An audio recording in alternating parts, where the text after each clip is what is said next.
Welcome back, everyone, to another episode of the Profluence pod. Here today, this one I'm super excited about, just having done some triathlons myself. So it's always cool when I see I was telling Heidi before, who's on their comms team sitting on the call, I see the logos everywhere of the Ironman on the back of people's calves, especially here in Florida. So many people have tattoos. And so anyway, today actually at the gym, I saw one and I was like, oh, I'm doing a podcast with the CEO today. So hopefully one day maybe I'll get it somewhere. I've only done an Olympic, but we're working toward it. But anyway, long way of introducing Scott. So Scott, appreciate you hopping on and excited to do this one today. Andrew, it's entirely my pleasure and honor to be with you. And we can certainly get to that tattoo. Man, it's a treat, right? You really got to earn that one. Do you have one? I do not.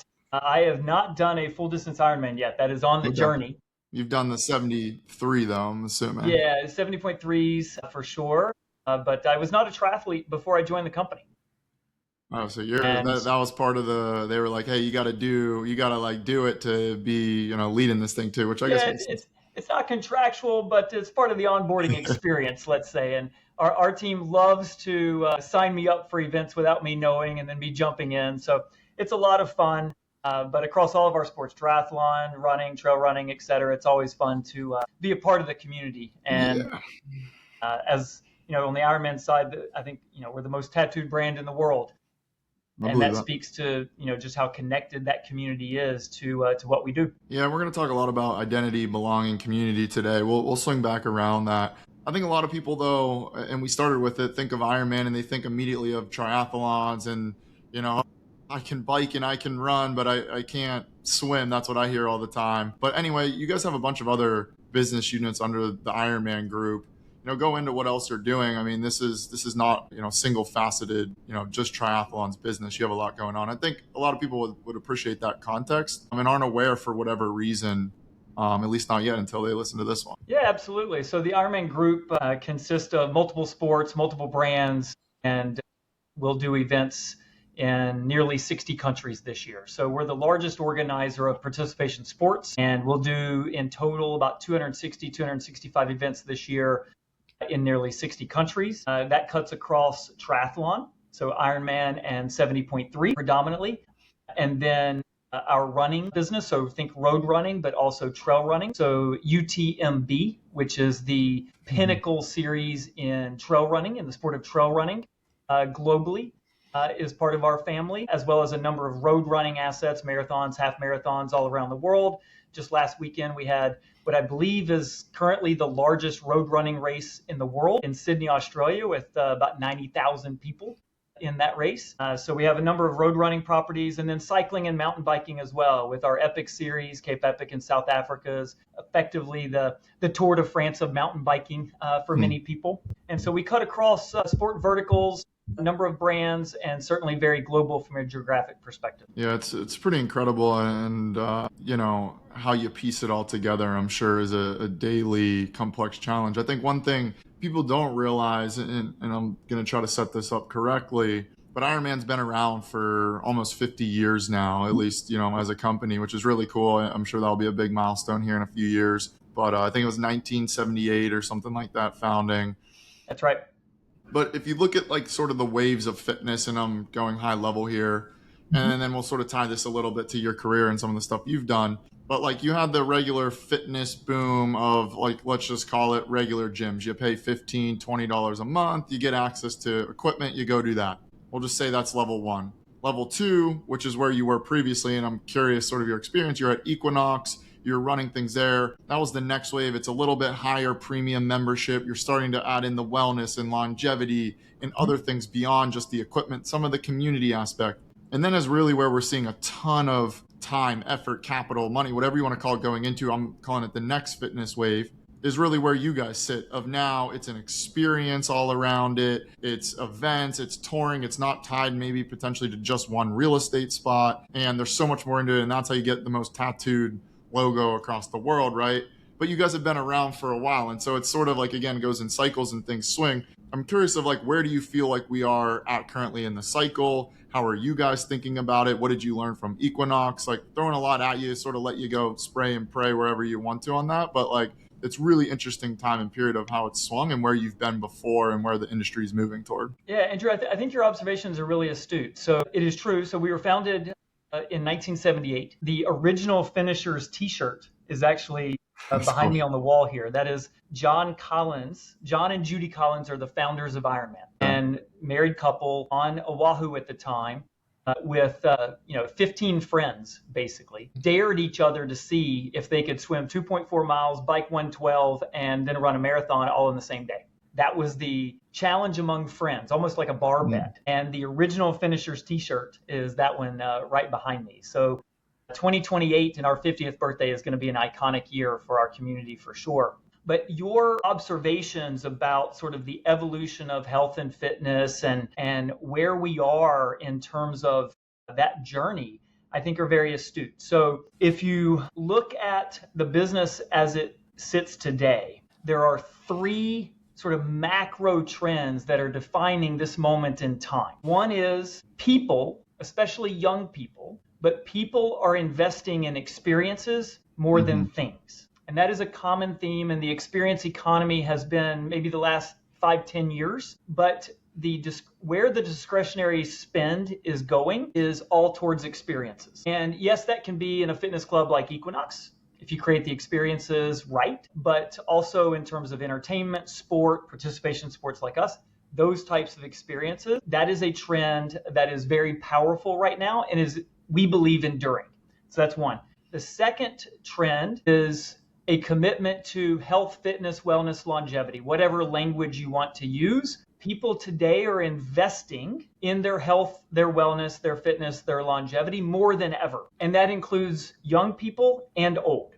Okay. And a lot of that discretionary spend is people would prefer to invest in their health, in their longevity. We always at Equinox used to say health is the new wealth. That's the second trend. The third trend that is really important for our business, because we are so global and have experiences all around the world, is the investment that people are making in travel, and in particular travel tied to sport. And it's true both for spectator sport. We just saw it in the World Cup here in North America, for example.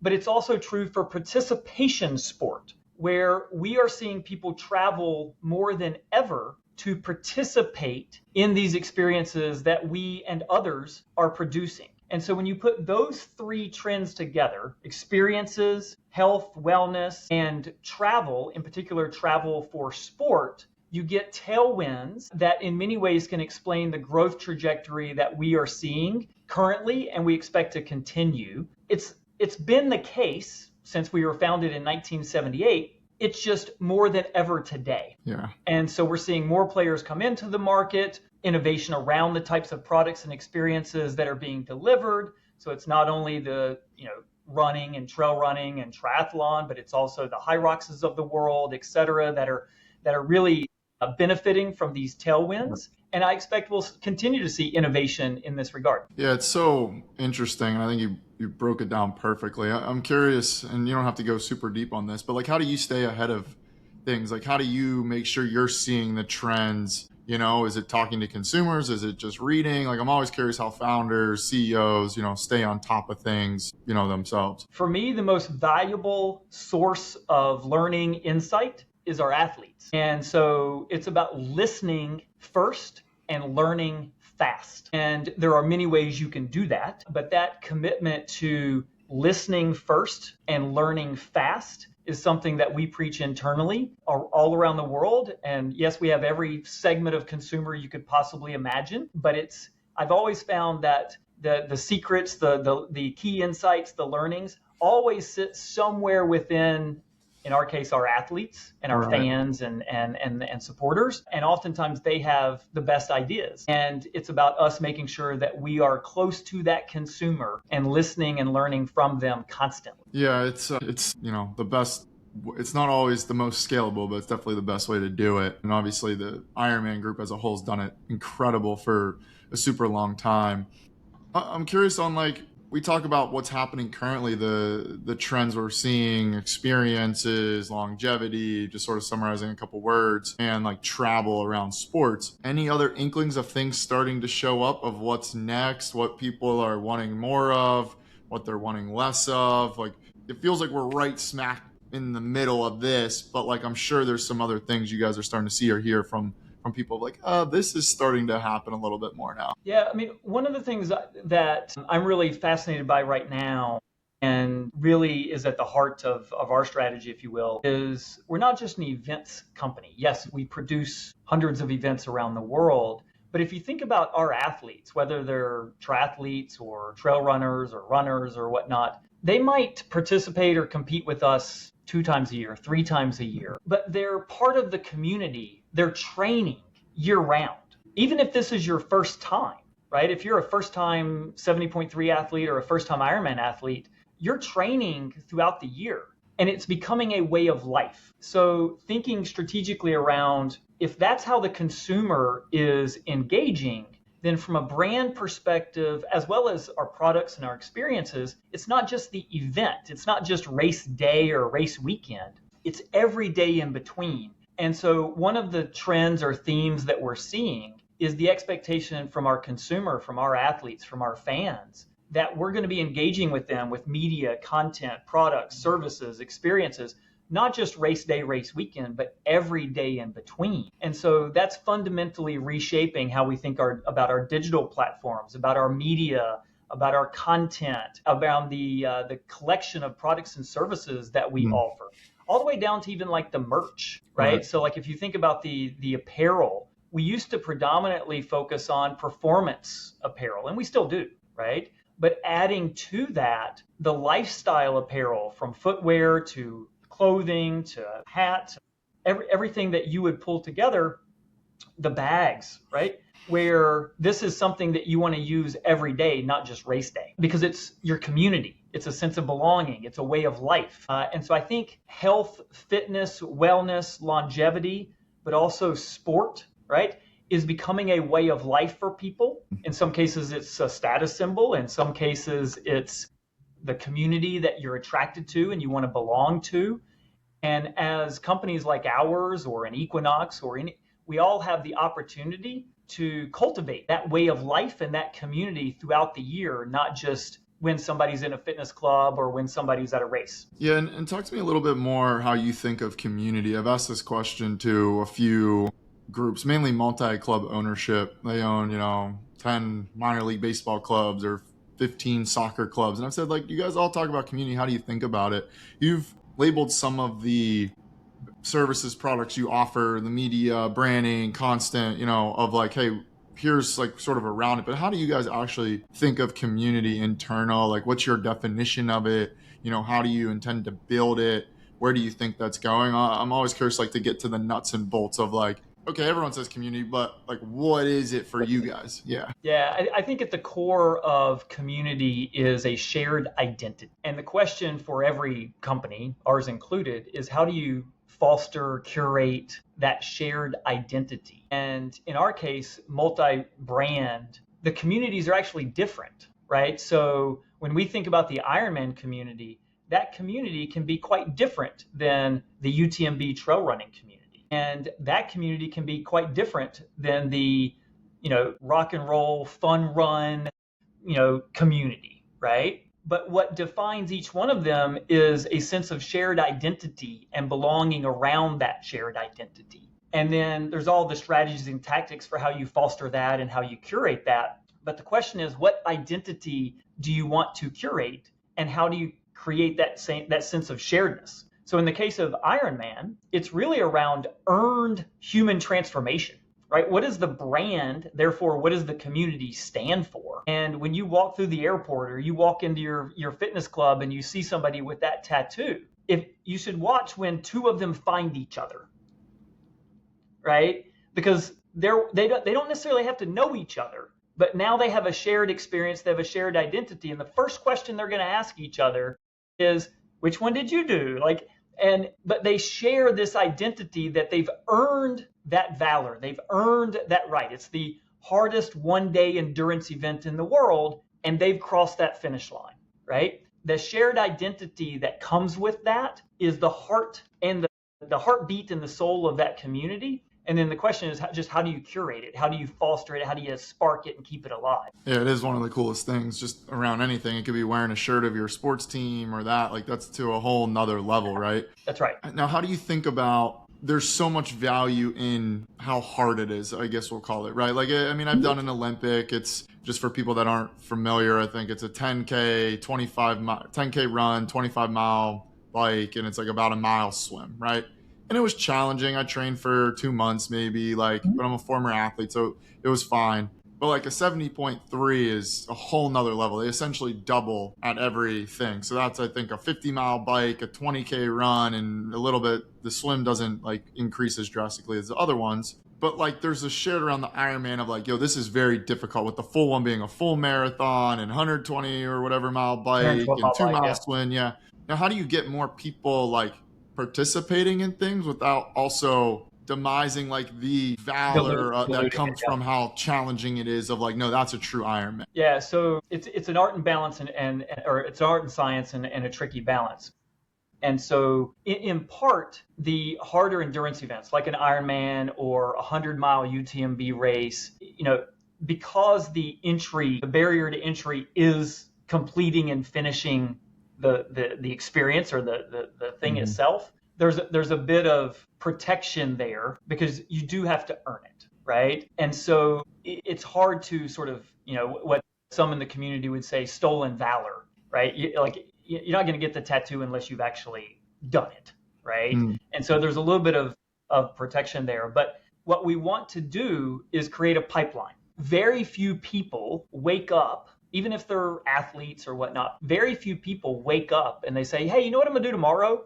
I'm going to do a full distance Ironman, or I'm going to do a 100-mile UTMB race, right? That's not where most people, some do, but that's not where most people start, right? And so for us, we want to create a pipeline. So if you look at triathlon, we have our 70.3 distance. Yes, it is hard, but it is much more accessible to most people, right? And below that, we don't do most of them, but operators around the world will do the Olympics or the sprints and get people in. So we pay as much attention to the ecosystem and the pipeline coming through, because that being at the pinnacle or the top of that pyramid, if the base is weak, we're not getting the pipeline of athletes that we need, right? So we want to make sure that the base is strong. Same thing in trail running, right? You've got, the 100-miler UTMB at the top of that pyramid. Most people don't start there. So you need the 20Ks and the 50Ks and the 100Ks to be able to generate that pipeline. So for us, and this is true, I think, in most participation sports, is you've got to think about the ecosystem and the pipeline of athletes, even if you don't play in every sector of that ecosystem. Yeah, it's fascinating. And it's, it's no different than any other sports property, right? Which is, it's interesting what's happening in college now, because essentially the pros got that product for free for a very long time, and now it's monetized. But anyway, discussion for a different, day. But then how do you balance that? Do you use acquisitions? Do you use sponsorship? How do you make sure the base works well? Because again, for me, I'm pretty sure, I don't really remember. I'm sure I would if I don't think it was it was an Ironman type sponsor. I think it was just a local one. Yeah, in Olympic, we wouldn't have been. So yeah.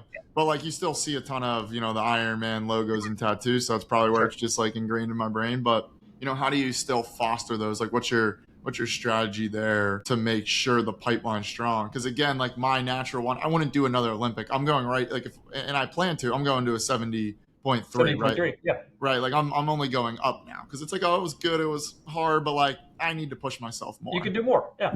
Yeah. So, a lot of it is working with, so every country has its federation for its sport. In triathlon, you'd have the USA Triathlon Federation. Every country is going to have the same. And the federations, oftentimes their mandate is growth of the sport. And so part of it is we're usually the largest partner in every country that the federation is going to have.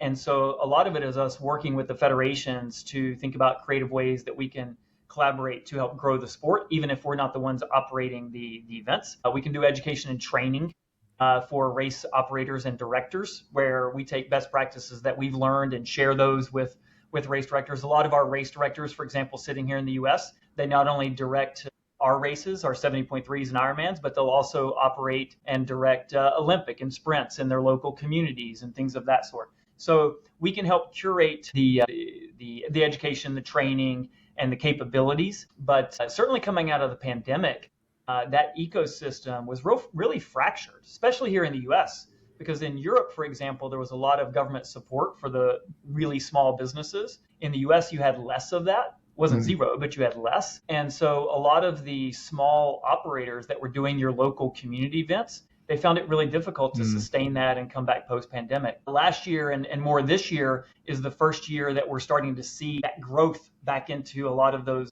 local smaller races, which is really encouraging. We don't want to operate those events because if we do, we crowd out the local operators. So even if we could, we in most cases choose not to because we don't want to crowd out the base of the ecosystem, right? Where we could have large Olympic races or large sprint races because of our brand, but we would crowd out the local. And we intentionally choose to not do that because it's better for the overall health of the ecosystem. So there's things that we can proactively do, but there's also things that we can choose not to do in service of the health of the ecosystem. And that's true across most of the sports. Yeah. And how do you, from, again, just tailoring towards our audience, a lot of, other CEOs, people like yourself, to investors, to founders, they'll go, this is all great, Scott. This is amazing. I love it. It's interesting, community, all this. But then they'll go, and you've said some of the aspects of it, but what's your, give me some more on the business model, right? Like you have events as your core, but where else is it? Is it brand heavy then, next lines? Is it media heavy? Where are you starting to go? What's the business aspect, around this? And you can go as deep as you want into it. Yeah, sure. So I'll answer it two ways. One is, the business as we know it today and where, the revenue comes from and that sort of thing. And two is, as we look to the future, where are the investments that we want to make to drive the innovation, to drive the growth that we want. So, the business model itself is not rocket science. It's not that hard to understand in the sense that you have registrations. So think tickets, right? But in our case, the tickets are the right to participate as opposed to spectate. Right. So most people, when they think about sport, they think about spectator sports. Right. And in our case, as a participation sport, it actually is quite different in many ways in terms of the underlying business. But some things are similar. So registrations, and in no particular order. You've got sponsorship. Right. So as we have events around the world and athletes around the world across our various brands and sports, we have sponsors, whether they're endemic to the sport. So in triathlon, you have companies that make triathlon gear or clothing or whatever the case may be. But you also have non-endemics, right? So think financial services or airlines or cars or auto or whatever. And so sponsors want to be a part of these brands because we have a community that they desire, right? So we've got direct sort of registrations, but then you have the sponsorship with that. You have host communities. So we generate a tremendous amount of economic value for the host communities that we operate events in, right? So we've got our Ironman World Championship in Hawaii coming up in October. That independently verified by agencies who do this work, that's $100 to $150 million of economic value for the state of Hawaii, right? And so in exchange for that, host communities support us as well because they want us to come, right? So registrations, sponsorship, host communities, and then you have all the various products and services that we would sell into our community, from merch to travel upgrades to whatever the collection of products and services might be, depending on the brand and the sports that we're talking about. So the business elements are not that hard to understand in terms of what makes up the business, if you will. In terms of investments for us, I often get asked, where does growth come from for the future? There's the obvious answer to that, which is more sports, more brands, more sports, more markets, which we could build or buy. Right? We go to more markets, more geos, right? More athletes, and then more revenue per athlete, if you want to think about it that way. So, more brand sports, more markets, more athletes, and greater share wallet or greater revenue, per athlete, if you will. That's not that hard to understand. But as you think about where the future could go in terms of content and media and that more lifestyle brand element throughout the journey, then it gets really interesting to think about where we invest to drive growth. So our first priority is ensuring that our experiences are magical, right? Our experiences are premium. There's a reason that our brands stand for what they stand for, right? We are the best in the business and it's going to be the best experience. Are we perfect at it? No, but we strive to be. So the product, the experience itself has to be world-class and define the standard for what that premium experience looks like, right? Then we can invest in all of the elements around the events 365 days a year to create that community, to foster that way of life or that lifestyle. And when we become more than the event and more than the sport and a way of life,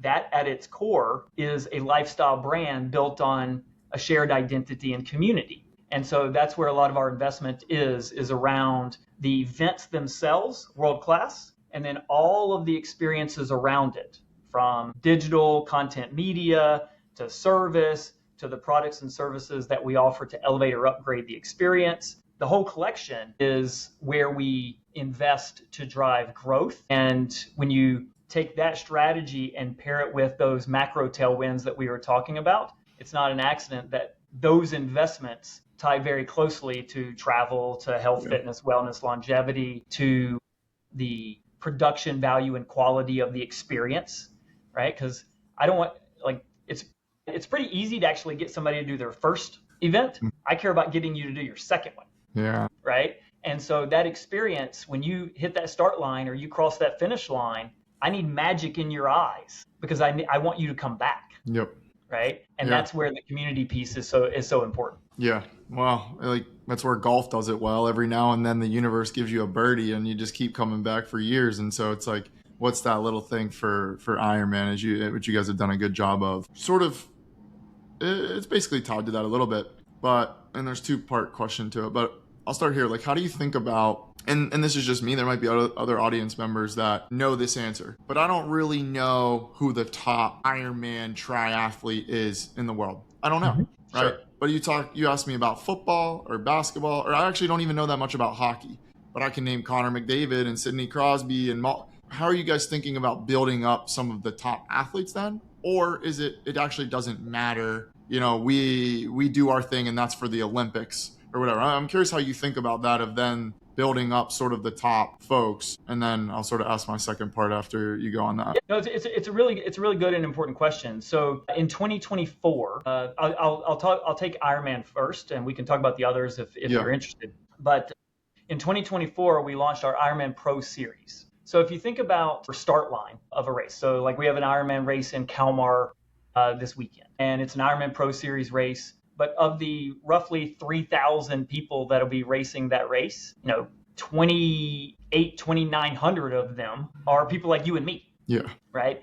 And they're on the same start line, same finish line as the best triathletes in the world. But we created our Ironman Pro Series with, prize money and points and bonuses and things of that sort, because we're professionalizing endurance sports, in this case triathlon, but we're doing effectively the same thing in other brands and other sports, where endurance sports, professionalizing the sport with the sport system, and we do all the anti-doping and sport integrity work for the sport of triathlon or long distance triathlon. And so professionalizing the sport with the sport system and the brands like Ironman Pro Series and the sport integrity initiatives and things like that. And as more prize money comes into the sports, the more that's important. We can also then take the stars of the sport, who in our case in triathlon, in many cases are either former Olympians that won gold medals or whatnot, but they've now transformed themselves into a long distance triathlete and are competing at the highest level of Ironman. And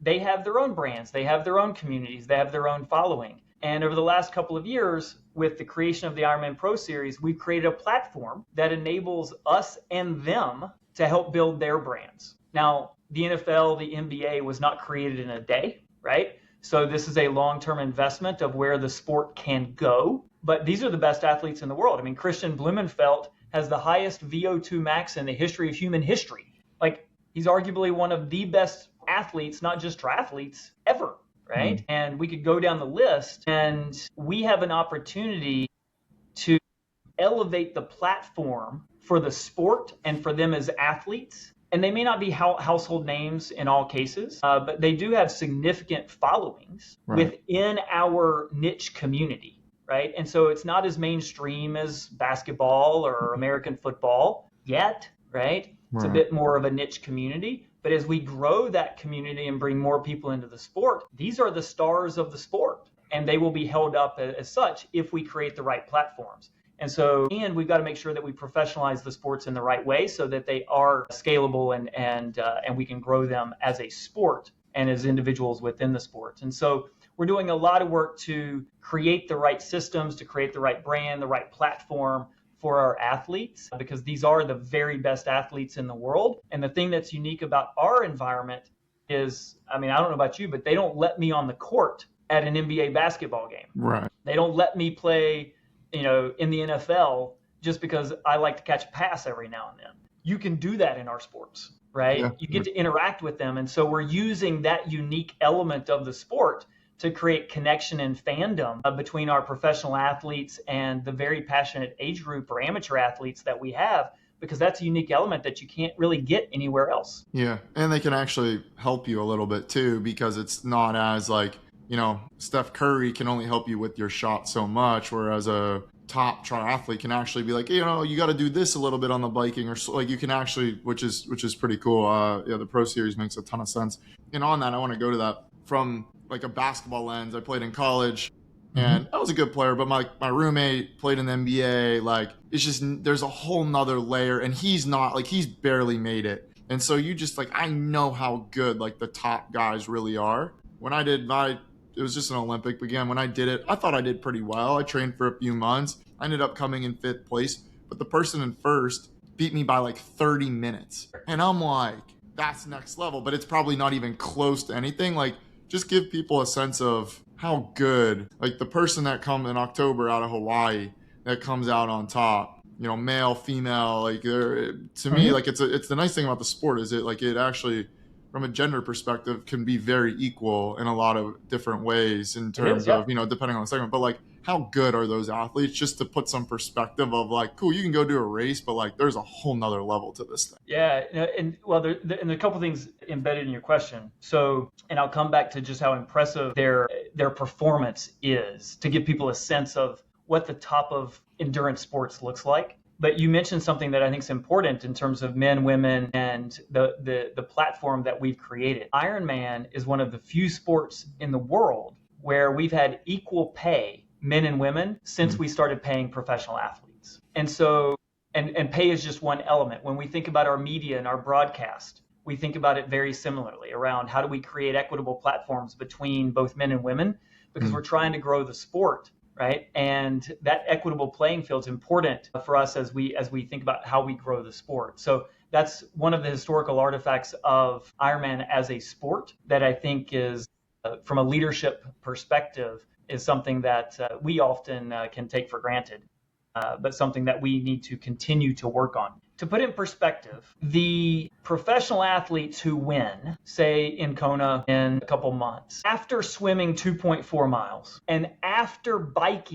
cycling in one of the hardest environments you could imagine, through the lava fields, 100-degree temps, wind blowing sideways, after they swim 2.4 miles, after they bike 112 miles, the winning man will run a marathon in probably 2 hours and 30 minutes. Crazy. And the winning female will be not too far behind him, maybe at the same pace. Yeah. Okay. And so that's the level of athlete that we're talking about. You go to any major marathon and count the number of people who are running the marathon in 2.5 hours, and then go ask them to swim 2.4 miles and bike 112 before that, and see how they do. That's incredible. Yeah, that's a great, I'm sure you've had that one teed up. That's a great perspective. Yeah, that's wild for anyone that's never run any distance or swam any distance or cycled/biked any distance. That's pretty incredible. But I think that's perfect time to wrap this up here, Scott. I mean, this has been awesome. I feel like we got to everything. Super impressed with you and the rest of the team and what you're doing. Obviously, I'm a big fan. Excited to get out and do an actual Ironman here soon. But I guess last thing, tell people where's the best place sort of get info, whether they're just interested from a high level to learn more. Is it website, socials, where sort of the best places for people just to stay up to date with Ironman, what you guys got going on? Yeah, website and social. So on the Ironman side, ironman.com, and all of the socials that you would expect.